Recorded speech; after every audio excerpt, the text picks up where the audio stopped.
এত মোবাইল দরকার না।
এই কাগজটা লিখে গল্প আজকে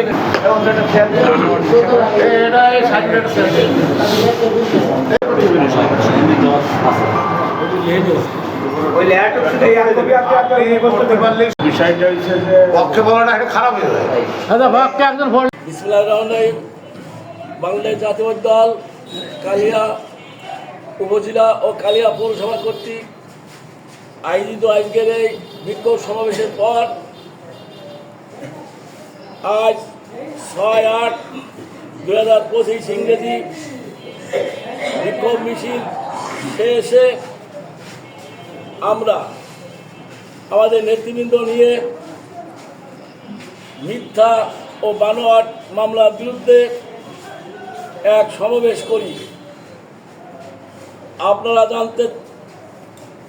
জানতে চাই যে গতকাল 5ই আগস্ট 2025 কালিয়া পৌর বিএনপি সাধারণ সম্পাদক সেলিম রেজা ইউসুফ, পৌর ছাত্র দলের মোহাম্মদ মিকাইল শেখ, পৌর কৃষক দলের আহ্বায়ক গোলাম রসুল মান্দার সহ 7 জনের বিরুদ্ধে একটি বানোয়াট, ভিত্তিহীন ও চাঁদাবাজি মামলা দায়ের করিয়াছে। মামলায় উল্লেখিত জমি সংক্রান্ত বিষয় আসামিদের ফুফাতো ভাই সরফরাজ আহমেদ বাদশাহ 2015 সালে জেলা পরিষদ নড়াইল হতে তাহার বাড়ির সামনের জায়গা জেলা পরিষদ হইতে বন্দোবস্ত আনে। উক্ত জায়গায় কালিয়া উপজেলা শ্রমিক লীগ নেতা আকিজ শেখ ও তার ভাই লিকু শেখ, এমপি কবির হক মুক্তির ছাত্র সাহায় উক্ত সরফরাজ আহমেদ বাদশার জায়গায় জবরদখল করিয়া পাকা ঘর নির্মাণ করেন। উক্ত পাকা ঘর নির্মাণে বাধা দেওয়ার জন্য নড়াইল জেলার এডিএম কোর্টে একটি ও সহকারী জজ কালিয়া আদালতে 2টি, জেলা দায়রা জজের আদালতে একটি মামলা রুজু হয়। এখনো একটি মামলা জেলা দায়রা জজ আদালতে চলমান রইয়াছে। বিগত আওয়ামী লীগের আমলে এমপি মুক্তি বিশ্বাসের ছত্র ছায় বহু অন্যায়, অত্যাচার ও নির্যাতন করার কারণে বিগত 5ই ইংরেজি আগস্ট 2024 পর তারা নিজেরাই এলাকা ছাড়িয়া চলিয়া যায় এবং আমাদের নিজেদের মধ্যে বিরোধ থাকার কারণে জেলা বিএনপির সভাপতি বিশ্বাস জাহাঙ্গীর আলম আওয়ামী লীগের পুনর্বাসন করার লক্ষ্যে কালিয়া পৌর শ্রমিক লীগের সিনিয়র সহসভাপতি সাইফুল ইসলাম লিকুর বড় ভাবিকে দিয়ে আমাদের নামে একটি মিথ্যা বানোয়াট ও চাঁদাবাজি মামলা কালিয়া থানায় দায়ের করিয়াছে। এই মামলার সহিত আমরাও আমাদের কোনো সম্পৃক্ততা নাই। রাজনৈতিকভাবে আমাদের ভাবমূর্তি প্রতিপন্ন করিবার জন্য নড়াইল জেলা বিএনপি সভাপতি বিশ্বাস জাহাঙ্গীর আলম, কালিয়া থানার অফিসার ইনচার্জ আব্দুল্লাহ আল মামুন ও কালিয়া থানার সেকেন্ড অফিসার সুব্রতকে চাপ প্রয়োগ করিয়া এই মিথ্যা মামলাটি রুজু করিয়াছে। এই মিথ্যা মামলাটি দ্রুত প্রত্যাহারের দাবি জানাইতেছি।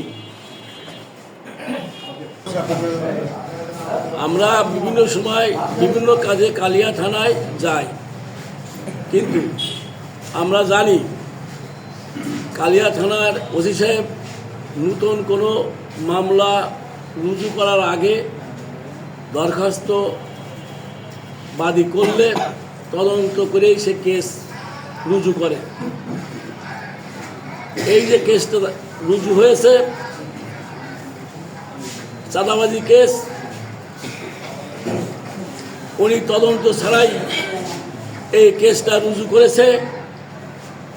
আমি মনে করি আমাদের কালিয়া পৌরসভার সাধারণ সম্পাদককে আসামি করা হয়েছে।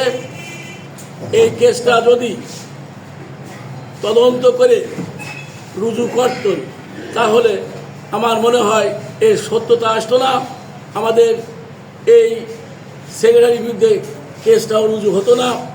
আমি মনে করি এই কেসটা তদন্ত ছাড়া নিয়েছে, নিয়ম বহির্ভূত। আমি অনতিবিলম্বে এই কেস থেকে অব্যাহতি দাবি করি এবং কালিয়া থানার ভারপ্রাপ্ত কর্মকর্তাকে তদন্ত করে বিশদভাবে দেখে এই চাঁদাবাজি কেসটা দেখার জন্য অনুরোধ করছি এবং সাথে সাথে এই কেসটাকে প্রত্যাহারের দাবি জানাচ্ছি। এবং এই যে কেসটা হয়েছে অত্যন্ত মিথ্যা বানোয়াট এবং আমরা অত্যন্ত বাংলাদেশ জাতীয়তাবাদী দলের পক্ষে থেকে দুঃখিত, প্রতিবাদ জানাই এবং এই কেসটা অনতিবিলম্বে প্রত্যাহারের দাবি জানাই আমরা আমাদের বক্তব্য শেষ করছি।